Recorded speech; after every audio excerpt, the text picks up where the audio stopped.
Falar sobre o trovadorismo. O trovadorismo é a escola literária da Idade Média, que vai do século X ao século XV. As produções literárias do trovadorismo, a gente vai ter algumas características aqui, ó. Tradição é oral, os textos não eram escritos, a língua utilizada é o galego-português, né? Afinal estamos falando de Idade Média, a língua era diferente, e as cantigas eram cantadas e acompanhadas com algum instrumento musical ou com mais de um cantor. Vamos falar dos artistas cantigas. Tem vários tipos e olha só, cada pessoa que vai ocupar aqui um desses cargos vai depender muito da classe social que ela representa. Na Idade Média, as classes sociais não se misturavam. Isso aqui também vai acontecer. Por exemplo, se eu sou da alta nobreza, eu serei o trovador compositor. Jamais alguém da alta nobreza vai querer cantar a sua composição.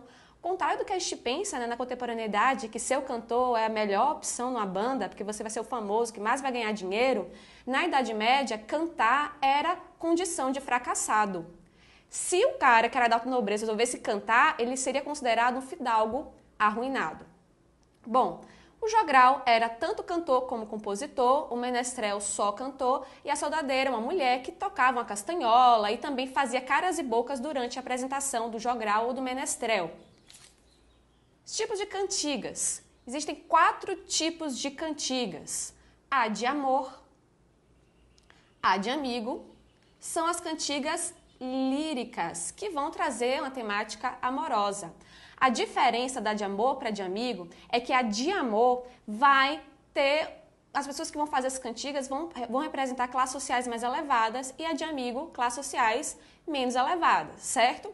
A de amor vai trabalhar com o amor não correspondido, vai trazer o conceito de mesura, que é você não dizer quem é a pessoa que você ama, porque justamente os caras se apaixonavam pelas mulheres casadas. Então, para poder disfarçar a identidade daquela mulher, se dizia que a mulher era virgem, angelical, trazia toda uma idealização. A de amigo vai ter uma característica muito forte, que é o fato do eu lírico ser feminino. Aí você vai dizer que massa, as mulheres então produziam literatura. Não. Na verdade, era um homem que colocava a visão feminina da mulher na cantiga. E as mais pesadas são as cantigas de escárnio e as cantigas de maldizer. Pesadas porque elas vão difamar as pessoas em plena praça pública. As de escárnio são mais leves porque vão trazer críticas indiretas, ou seja, eu não vou dizer qual é a pessoa que eu estou falando mal, ok? E as de maldizer, as críticas são diretas. Eu vou lá e digo palavrões pesadíssimos, falo também quem é a pessoa que eu estou falando mal, ou seja, né? Humilhar as pessoas em praça pública, na verdade, era esse o propósito. Era muito comum. Um exemplo aqui para vocês, para não passar em branco também, né? Olha só, uma cantiga aqui de escárnio, um trechinho dela. Dona feia, nunca vos eloei em meu trobar, pero muito trobei, mas ora já um bom cantrar farei, e que vos loarei todavia, e direi-vos como vos loarei, dona feia, velha e sandia. Bom, traduzindo, ele está dizendo para uma mulher, né, chamando logo ela de feia, que ele faz tempo que ele não escreve uma cantiga, que, na verdade, ele não fala que faz tempo, perdão. Ele fala que ele nunca falou dessa mulher, dessa feia, nas suas cantigas, apesar de ter feito várias cantigas, mas que dessa vez ele vai fazer uma cantiga para ela, vai lisonjeá-la. E ele vai dizer como ele vai lisonjeá-la, chamando ela de feia, de velha e de maluca. É algo bem infantil. Parece você no play do seu prédio, quando era criança, chamando a criança de feia, de velha e de maluca. Né? Imagine aí que coisa horrorosa. Então, se vocês for pensar na contemporaneidade, quando as pessoas na internet, nas redes sociais, começam a falar mal das outras pessoas de maneira gratuita, o ódio gratuito, isso daí que fazem, na verdade, é algo medieval. Então, de certo modo, as pessoas ainda praticam coisas que são extremamente ultrapassadas e que magoam as pessoas, né? No fundo, isso daqui, a pessoa deve ter ficado arrasada, né? Mas ser chamada de feia, de velha e de maluca, nossa. O humanismo é um período de transição. Você, aluno, tem que ter isso na cabeça. Transição do quê, professora? Na literatura, uma transição do trovadorismo para o classicismo. E se pensarmos na história, é um período de transição entre a Idade Média e o Renascimento. Estamos no final do feudalismo e o mercantilismo começa a aparecer. Essa semente do mercantilismo que será tão importante no século seguinte. Além disso, temos os burgos que começam a nascer e com isso nós temos uma classe social que aparece, que é a burguesia. Se é um período de transição, o homem do humanismo, ele recebe influência do discurso medieval, com o seu teocentrismo, mas ele já começa a vislumbrar o renascimento que se aproxima com uma nova visão, com a visão de antropocentrismo. É o racionalismo que vem com força total. Esse racionalismo que apareceu lá atrás com gregos e romanos, que na Idade Média foi adormecido e que agora ressurge outra vez. No período do humanismo, temos uma produção de texto muito importante, que é o teatro. O gênero dramático aparece com força total com a figura de Gil Vicente, o importante nome do teatro português. Quando você estuda Gil Vicente, você vai lembrar que duas modalidades de texto aparecem, o auto e a farsa. O auto, uma peça teatral que possui um fundo moralizante. O alto da barca do inferno, o alto do purgatório, o alto da barca da glória. Essa trilogia é muito importante. E além disso, nós temos a farsa. A farsa, a função é a crítica de costumes, mas essa crítica de costumes carregada de ironia, carregada de deboche, que é uma marca muito importante do Gil Vicente. Hoje, vamos falar um pouco do Alto da Barca do Inferno. Vocês vão lembrar dessa obra. Temos dois barqueiros, um que leva a alma para o céu, um que leva a alma para o inferno. E a função desses barqueiros é julgar essas almas que estão chegando. Muitas almas apareceram. Vocês vão lembrar. O fidalgo, que vem com um pajem carregando uma cadeira, que é o símbolo da sua pretensão, é o símbolo do seu apego às coisas materiais. Além do pajem, tivemos o agiota, tivemos o frade. O frade é uma figura muito importante, gente, porque o frade é feliz, é cantante, ele dança, mas o frade também vai para o inferno, porque o inferno também foi feito para os frades. Palavras de Gil Vicente. Outras figuras importantes passaram por essas barcas. Vocês vão lembrar lá da sua leitura que, além do agiota, nós tivemos também a figura do sapateiro, aquele que prestava um serviço de baixa qualidade, cobrava preço alto. Além disso, nós temos o judeu que chega acompanhado de um bode, o judeu que nem o barqueiro que levava as almas para o inferno queria levar. Vocês vão lembrar que na barquinha do céu tem uma figura importante, o parvo. O parvo é o representante do pobre, do fraco, do oprimido, aquele que é explorado pelo senhor feudal. Ele vai para o céu. Além do parvo, 4 cavaleiros templários, olha a questão histórica, também vão para o céu, porque lutaram em nome da fé. Além disso, falando do Gil Vicente, você também não pode esquecer da farsa O Velho da Horta, que é uma crítica de costumes. Temos um velho que se apaixona por uma mocinha e acaba perdendo toda a sua fortuna para tentar conquistar essa mocinha. É interessante que o Gil Vicente trabalhava muito com a ideia de que é rindo-se que se corrige os vícios, é rindo-se que se corrige os defeitos. Então, ao assistir a uma peça dessa, você vai ver erros e defeitos dos outros e começar a colocar as barbas de molho. Além do teatro vicentino, literatura, e hoje iremos falar sobre o classicismo, escola literária situada no século XVI. Essa escola literária é também chamada de Renascimento Cultural. Renascimento Cultural foi um momento que houve várias inovações nas artes. Você deve lembrar de figuras como Da Vinci, Michelangelo, Botticelli. Acontece que o classicismo seria o renascimento cultural, mas na literatura, certo?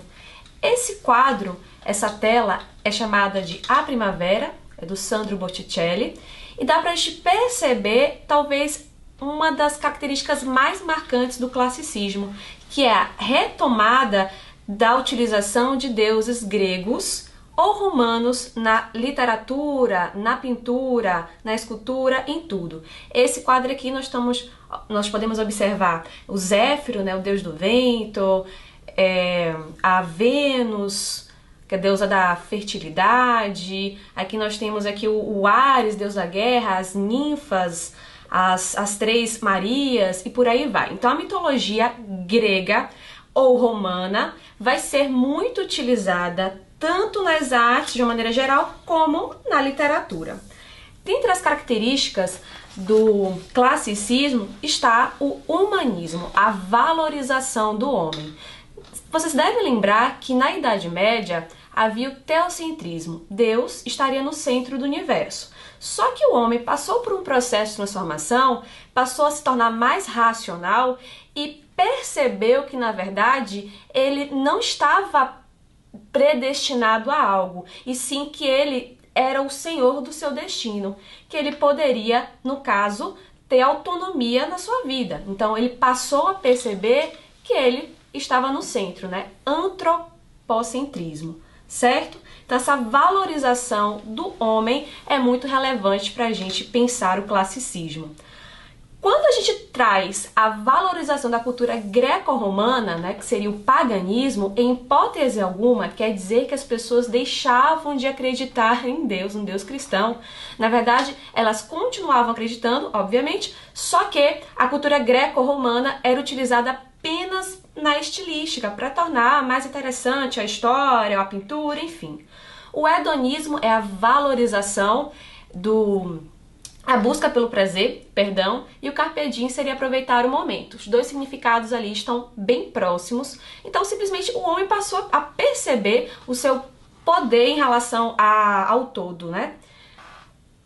Bom, nesse momento também, o homem ele passa a se questionar muito, a pensar muito, o que eu sou, para onde eu vou. Esses tipos de questionamentos eram muito comuns também. Então, percebam de uma maneira geral, a tônica seria aqui o antropocentrismo.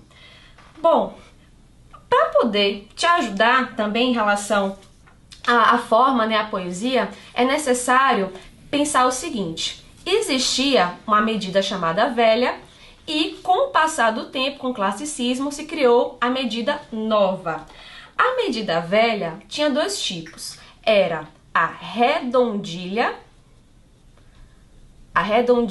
maior e a redondilha menor, certo? Vamos aqui pensar. Na redondilha maior, eu vou ter o quê? 7 sílabas poéticas e na redondilha menor eu terei 5 sílabas poéticas. Quando Sá Miranda, um dos escritores do classicismo, viajou para a Itália, trouxe uma novidade. Isso aqui não vai cair por terra, o pessoal vai continuar escrevendo, mas vai ter uma inovação chamada soneto e versos decassílabos, que eram os versos com 10 sílabas poéticas, certo? Então, Sá Miranda, que era um dos escritores desse momento, traz o soneto e os versos decassílabos. Agora, o que são 10 sílabas poéticas? Vamos lá. Sabe aquela separação silábica que você fazia ou deveria fazer na redação, por exemplo, porque tem gente que não sabe separar sílaba até hoje? Olha só, você vai fazer aqui também na poesia, com algumas pequenas diferenças. Olha só, amor, separa normal, separa, fogo também. Aí nós temos 1, 2, 3, 4, 5 sílabas poéticas. Nessa próxima aqui, nós temos o que termina em vogal. E a próxima é ar, que começou em vogal. Terminou em vogal, começou em vogal, eu junto. É uma sílaba poética só. Até na hora de falar faz assim um quer, né? Parece que é uma só. Então ficou 1, 2, 3, 4, 5, 6, 7, 8, 9, 10 sílabas poéticas. Aqui embaixo, olha outro exemplo. Aqui, 1, 2, 3, 4, 5, 6, 7, 8, 9... Aí, se você continuar contando, você vai dizer que tem 11. Aqui tem 11, tá errado esse poema. Na verdade, aqui também tem 10, porque a gente vai contar até a sílaba tônica. A sílaba tônica seria o tem. A gente vai contar até aqui. Então, desse modo, esse verso é decassílabo, assim como esse. Isso é importante porque os versos decassílabos vão ser utilizados por muitos escritores desse momento, porque eles são adeptos agora à tal da medida nova. Cada 5 minutos sobre o quinhentismo. É o primeiro período literário aqui do Brasil, né? Corresponde aos anos de 1500 a 1601. A primeira coisa que você tem que saber a respeito do quinhentismo aqui nas nossas terras é que não era uma literatura artística. Todo mundo que escreveu entre 1500 e 1601 não estava interessado em fazer arte, em comover as pessoas, em falar de sentimentos e assim por diante. Então, essa literatura do quinhentismo aqui no nosso país, ela pode ser dividida em duas vertentes, né? Literatura de informação e literatura de formação. Que são nomes, né, velho? Autoexplicativos, mas tudo bem, vamos lá. Não era uma literatura de vontade, né, de intenção artística, mas era uma literatura de informação e de formação. Vamos lá. Informação, o que era? Obviamente, eram escritos que informavam, tá, ao velho continente, a Europa principalmente, dessas terras recém-descobertas. Inclusive, nós aqui, Brasil, mano. Então, os caras, né, vinham pra cá, né, viajantes, cronistas, sei lá, pesquisadores, aventureiros, e mandavam pra Europa cartas, crônicas, certo? Com informações sobre o quê? Sobre a terra recém-descobertas. As terras recém-descobertas. Informações sobre a terra e o homem. Aqui, por exemplo, sobre o Brasil, a sua vegetação, a sua fauna, a sua flora, o seu clima, o homem que habitava aqui, o índio, seus costumes, suas crenças, sua complexão física e assim por diante. Então, literatura de informação, feita por cronistas e viajantes, cartas e crônicas, e o mais importante dessa levada é quem, brother? O que todo mundo sabe, né? Pero Vaz de Caminha. Ele escreve a primeira coisa em língua portuguesa no Brasil, a famosa Carta do Descobrimento.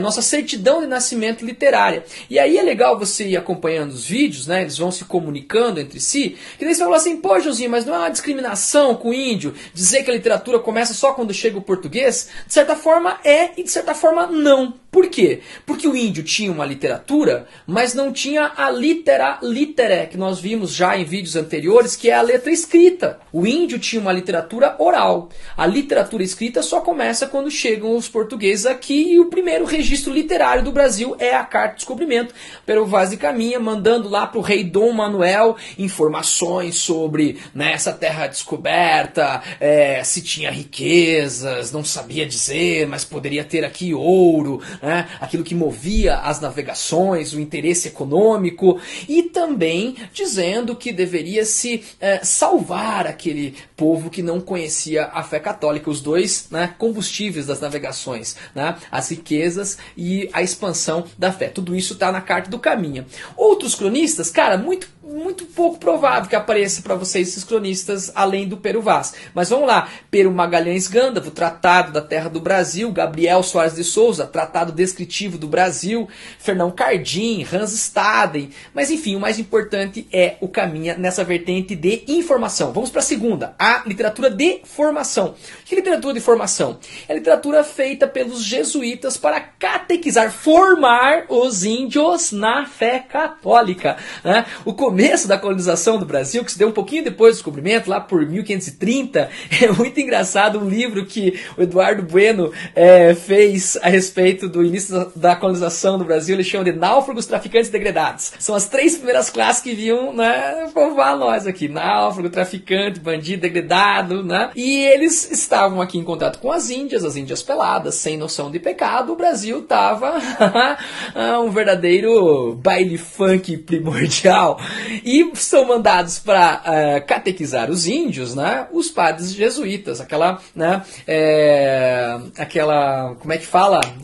Congregação, né, criada por Inácio de Loyola. Vem aqui para catequizar os índios. E para isso escrevem. Quem são jesuítas importantes? Padre Manuel da Nóbrega, com o famoso diálogo sobre a conversão do gentio com O, que é aquele que não conhece a fé, e principalmente o padre Anchieta. José de Anchieta, o mais importante jesuíta, chamado de apóstolo do Brasil, já canonizado recentemente, Santo Anchieta. Ele escreveu para catequizar, mas alguns de seus escritos pode até se dizer que chegaram chegaram a um status literário. Ele escreveu 3 coisas. Ele escreveu autos, né, que são peças de teatro, anjos e demônios se, né, digladiando para os índios saberem o que deveriam ou não fazer. Escreveu poemas, né, a maioria em homenagem à Virgem Maria, e uma gramática tupi. As 3 principais produções do Anchieta: autos, poemas e gramática tupi. Escreveu cartas também, mas eu acho que essas 3 são as mais importantes. Autos, peças de teatro, poemas e gramática tupi. Esse é o quinhentismo. Espero que você tenha gostado do vídeo aí. Curte, compartilha, se inscreve no canal. Falou, moçada. O barroco é a arte da Contra-Reforma, e na Contra-Reforma, durante a Contra-Reforma, nós temos, né, o surgimento, desenvolvimento dessa arte chamada barroco. Para você entender um pouco melhor o barroco, você tem que fazer uma retrospectiva histórica. Tem que voltar um pouco na Idade Média e lembrar que lá na Idade Média o pensamento era o teocentrismo, com grande poder da Igreja Católica, Deus no centro e tudo mais. Depois você tem o Renascimento. O Renascimento muda um pouco, né, a parada, e o pensamento predominante é o antropocentrismo, o início, né, dos conhecimentos mais científicos, a própria reforma religiosa, que acaba enfraquecendo a então toda forte, toda poderosa Igreja Católica lá da Idade Média. E agora a Igreja Católica, ela está tentando recuperar o seu poder. Ela está fazendo um movimento chamado Contra-Reforma, que vocês já estudaram isso um monte, né? História, pá, Inquisição, Index, Librorum Prohibitorum, Índice de Livros Proibidos, enfim, a igreja está vindo com tudo, velho, com os 2 pés no peito, para retomar o poder que outrora tinha. E ela está tentando empurrar o homem para que pensamento? O pensamento medieval. Tudo seria tranquilo caso o Renascimento, apesar de decadente, não continuasse influenciando o homem para que pensamento? O pensamento antropocêntrico. Então é nesse momento que surge o barroco. De um lado, a igreja pregando o teocentrismo, do outro lado, o Renascimento, a ciência pregando o antropocentrismo, e quem está no meio disso tudo?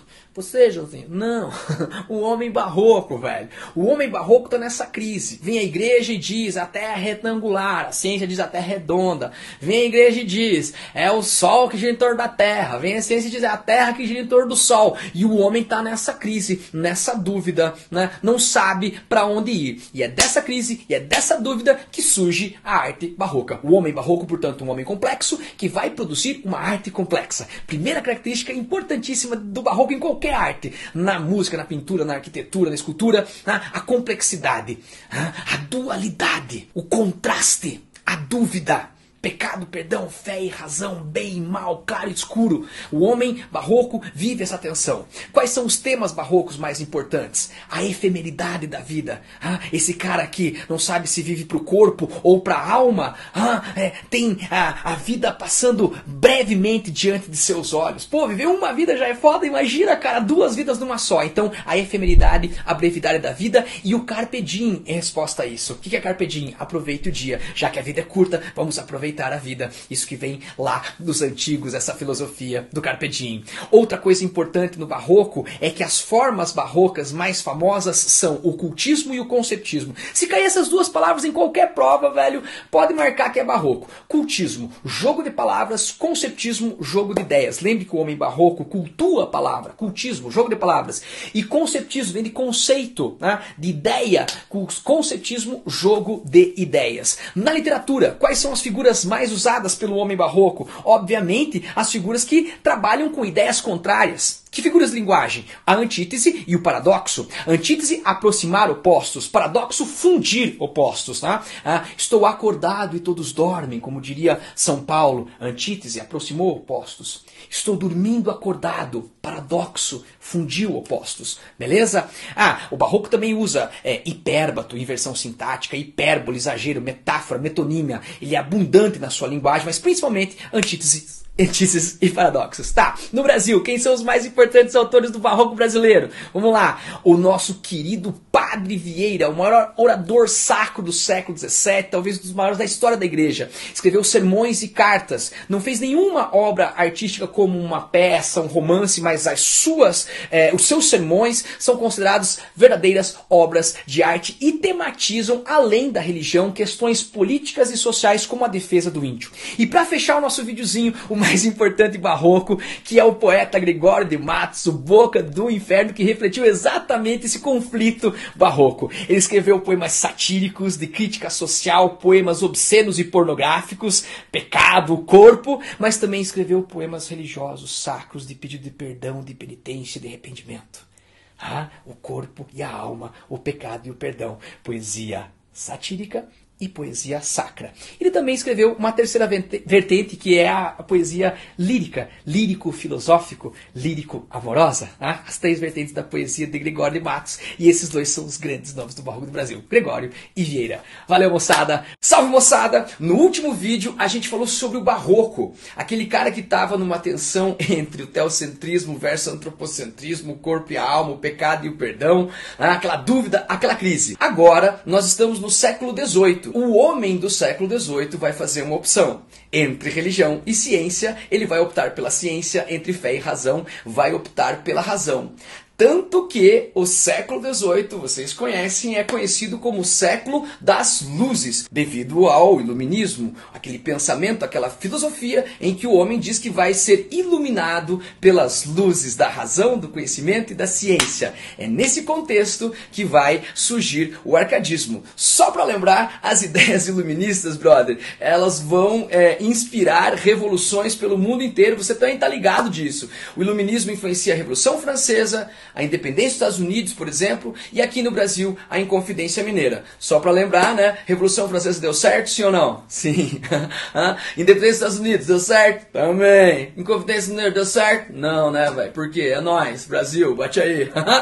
Mas eu queria que você lembrasse que os caras que participaram da Inconfidência eram homens ilustrados. Era um movimento de elite e não do povo, tá certo? Homens que iam estudar na Europa, traziam para cá, então, as ideias filosóficas do iluminismo e também as ideias artísticas e estéticas do arcadismo. Só um detalhezinho, né? Inconfidência, o movimento de elite, o único pobre que estava na jogada, né, galera, era o Tiradentes, e não por acaso o único condenado à pena capital. De novo, Brasil, nós, bate aí.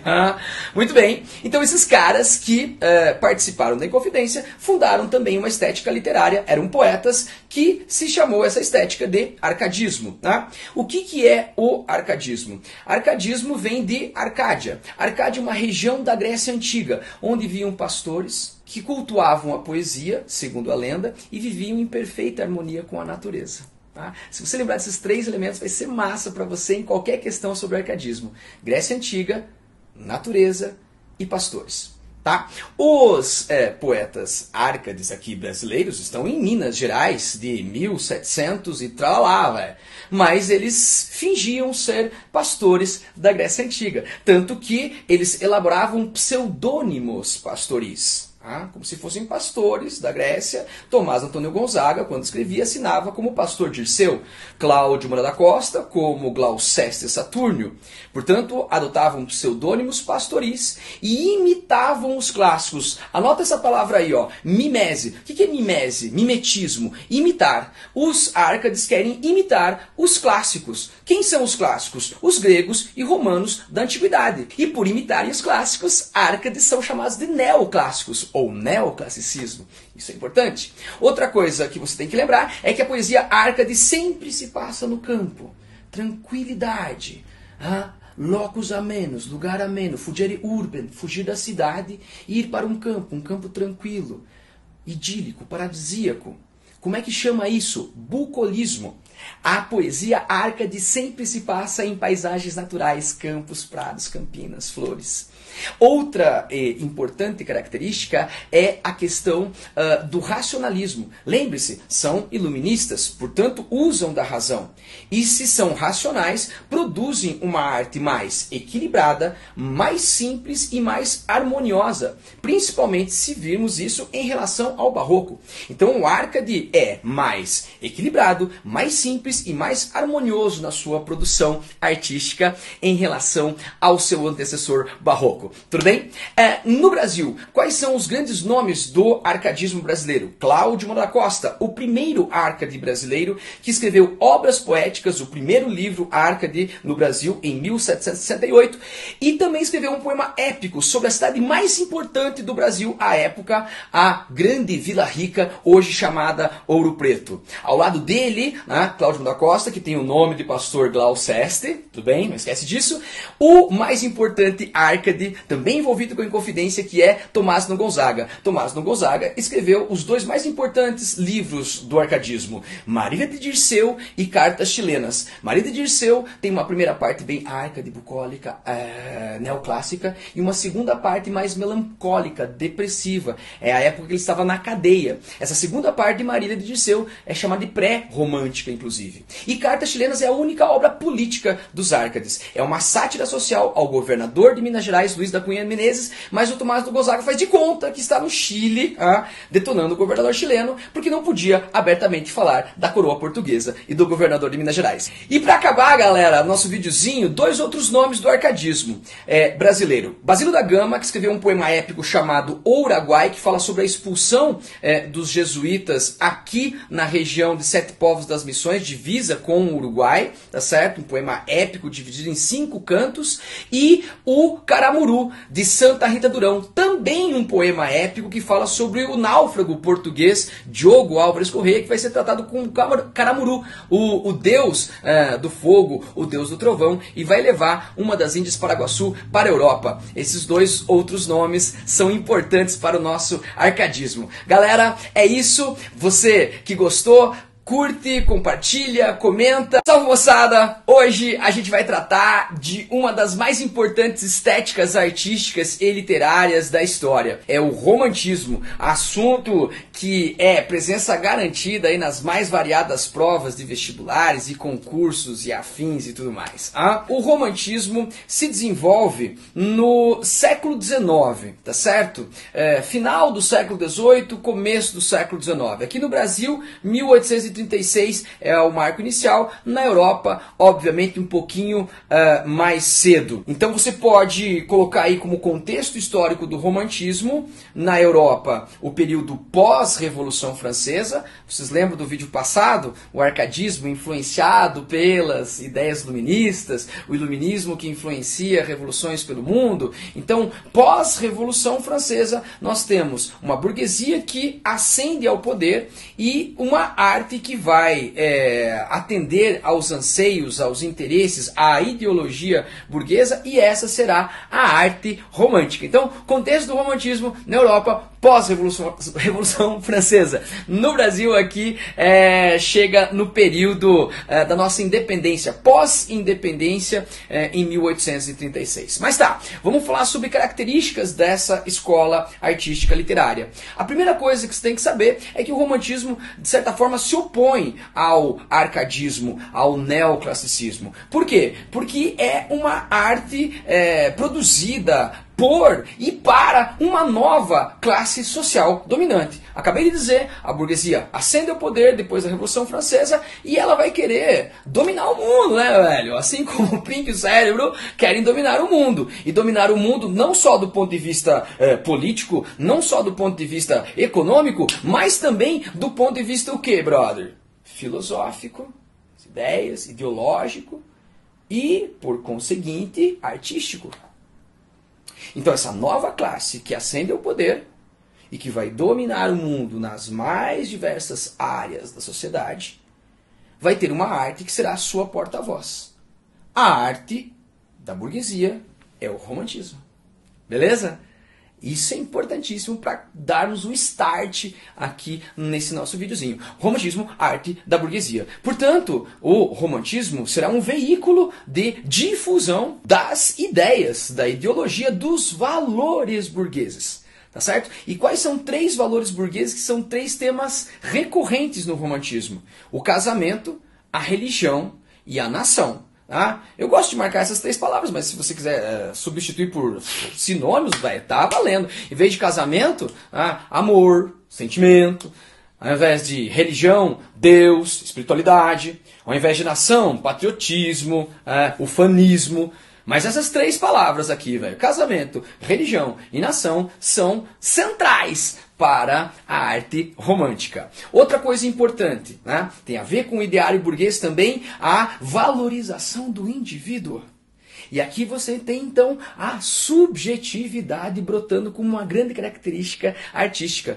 Não é o geral, não é como lá os clássicos ou neoclássicos que queriam ter uma visão universal. Não, é a visão individual. É o meu eu. Então, subjetividade. O que é subjetividade? Visão pessoal. E a minha forma de ver o mundo é pelo crivo da razão ou da emoção? Razão eram os neoclássicos. O romântico vê as coisas pelo crivo da emoção. Portanto, emotividade. E quando você vê pela emoção, o que acontece, velho? Geralmente você distorce as paradas, velho. Não é? Se você vê alguém que você ama, você não vê a pessoa como ela é necessariamente, mas você a vê como você sente que ela é. Então, o romântico, ele vai idealizar. O que é idealização? Idealização é o contrário de...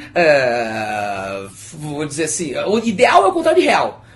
O ideal é o perfeito, é aquilo que eu vejo moldado pelo meu sentimento. Então, subjetividade, sentimentalidade e idealização, também características importantíssimas do romantismo. Outra coisa, obviamente, se eu sou individual, eu tenho uma obra que não pode se comparar com nenhuma outra. Lembra lá que os Árcades do vídeo passado gostavam de imitar Mimese, copiar os clássicos, os gregos, os romanos? Aqui não, velho. Eu tenho que ser eu. A minha obra não pode ser parecida com nenhum. Dane-se os romanos, dane-se os gregos. Eu sou original. Originalidade também é uma característica importante do romantismo. E para nós nos encaminharmos pro final do nosso vídeo, o romântico é um cara que tá querendo fugir da realidade, né? O cara tá apaixonado, né? Tá desligado do mundo, tá escapando do mundo. Escapismo. O homem romântico quer fugir da realidade. 4 são as rotas de fuga do romantismo, do homem romântico. Ele foge para o passado, um passado mais distante, Idade Média ou infância. Ele foge para o sonho, para a fantasia, e ele foge também para uma natureza idealizada, e também a mais desesperada das fugas, ele foge também para a morte, tá certo? Esse então é o romantismo e suas características gerais, beleza, moçada? Espero que tenham gostado do vídeo. Se você gostou, curte aí, compartilha, comenta, se inscreve no canal. Salve, moçada! Hoje a gente vai falar sobre a poesia romântica brasileira. A gente viu no vídeo passado que o romantismo se instaura na Europa no final do século XVIII, começo do século XIX, pós Revolução Francesa, vai trazer os ideais da burguesia, o casamento, religião, nação, subjetividade, emotividade, idealização, tudo isso que a gente viu no vídeo passado, escapismo e busca da originalidade.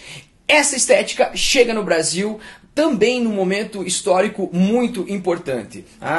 Logo após a proclamação da independência, em 1822, surge o romantismo no Brasil um pouquinho para frente, em 1836, tá certo? A poesia romântica vai começar embalada por esse clima de nacionalismo. A poesia romântica vai ter 3 gerações no Brasil, sequenciais, cronológicas, e a primeira embarca nessa onda de nação recém-nascida. Então, a primeira geração da poesia é nacionalista, e essa nacionalidade, esse nacionalismo, esse patriotismo vai dar na busca do primeiro herói nacional, que é o índio.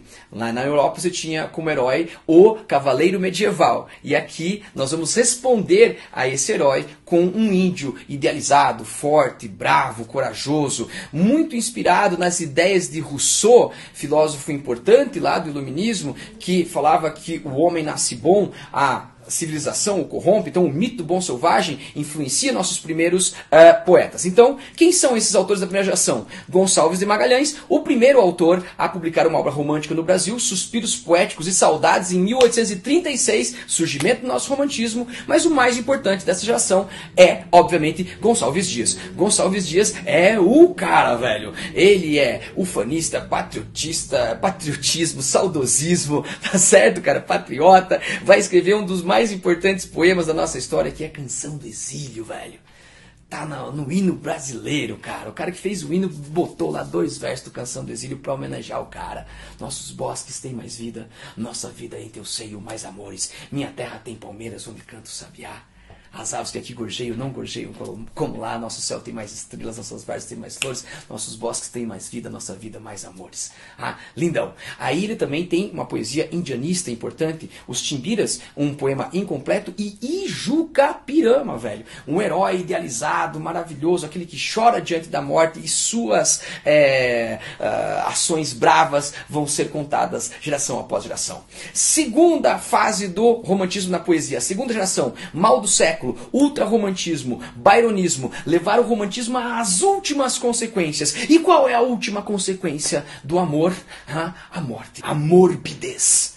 Esses poetas são chamados de mal do século porque vão produzir uma poesia depressiva, marcada pelo tédio, pela vontade de morrer, a presença da tuberculose, que era a doença que assolava muito desses jovens boêmios, poetas que não alcançavam o amor na vida terrena, a mulher sempre um anjo, um sonho distante, inalcançável, inatingível, inapegável, comível.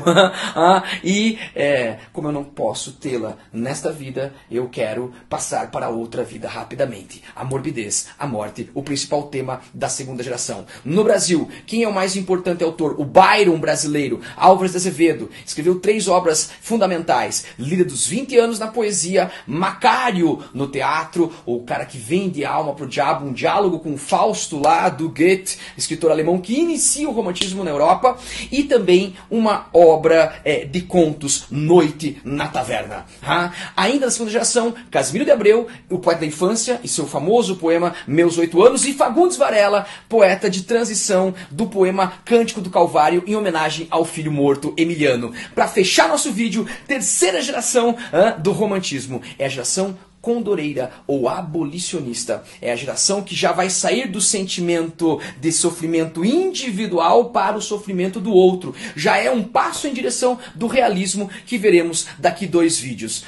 Então, lutar pelos escravos, abolicionismo, condoreirismo, côndor, símbolo da liberdade, e também uma influência de Victor Hugo, o poeta francês, por isso essa geração chamada de Hugoana. Quem é o mais importante autor, Josi, da terceira geração? Castro Alves, o poeta dos escravos, o poeta de Navio Negreiro, de Vozes da África. Só lembrar, para fechar nosso vídeo, que Castro Alves tem uma poesia social famosíssima em defesa dos escravos, retórica grandiosa, grandiloquente, mas ele também tem uma poesia sensual. E há uma diferença da visão da mulher em Castro Alves para os da segunda geração. Segunda geração, mulher angelical. Em Castro Alves, a mulher é vista de maneira mais sensual, mais próxima.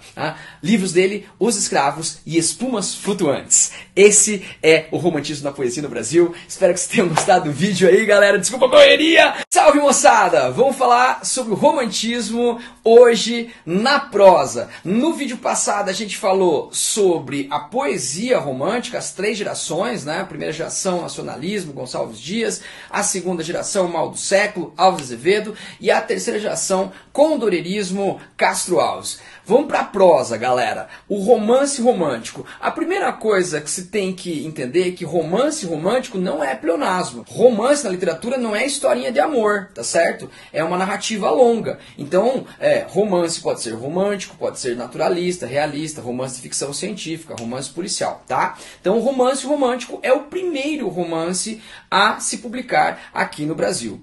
E os romances, naquela época, eram publicados em folhetins. Você sabe disso, né? Publicados capítulo a capítulo nos jornais, tá certo? O povo lá seguia, né, capítulo a capítulo a historinha até chegar no final, como hoje a gente segue as séries, velho.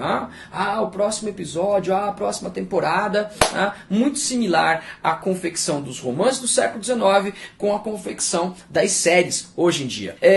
Há uma certa superficialidade nos romances românticos, especialmente nos brasileiros, há uma previsibilidade, né, das personagens. As personagens geralmente, via de regra, não costumam ter profundidade psicológica. Acho legal você lembrar disso. Há também um maniqueísmo nas obras românticas. O que é o maniqueísmo? É aquela oposição entre o bem versus o mal e a distinção muito clara, né? De um lado você tem o mocinho, de outro lado você tem o bandido, de um lado você tem o herói, do outro lado você tem o vilão, e as coisas não costumam se misturar. Outra característica importante do romantismo é que há um final feliz, geralmente, ou há um final trágico, ou acaba em casamento, ou acaba em morte, o romance romântico, tá? E daí, lembrar que aqui no Brasil é meio que um retrato da burguesia do Segundo Império, os bailes da burguesia, as festas da burguesia, as roupas da burguesia. A burguesia gostava de comprar, consumir esses romances românticos porque se via espelhada neles. E quem é o principal público leitor dessa época? Obviamente é o público feminino, né? Os romances muitas vezes eram voltados às mulheres que tinham o tempo e o hábito de ler esses romances. Cara, quem é o primeiro romancista brasileiro da história? Pô, tem umas outras obras aí que diz que foi a primeira, não sei o quê, mas para vestibular, para provas, eles vão cravar lá. Joaquim Manuel de Macedo, primeiro romancista, e a obra A Moreninha, a história da Carolina e do Augusto, publicada em 1844, tá? Outro romancista importante é o Franklin Távora. O regionalismo romântico são obras românticas que se passam em determinadas regiões do Brasil, na fazenda, no interior. Franklin Távora, ele tem uma obra chamada O Cabeleira, que se passa na região norte. Tome cuidado com esse negócio de região norte, porque naquela época não havia a distinção entre norte e nordeste. Ele é do Ceará.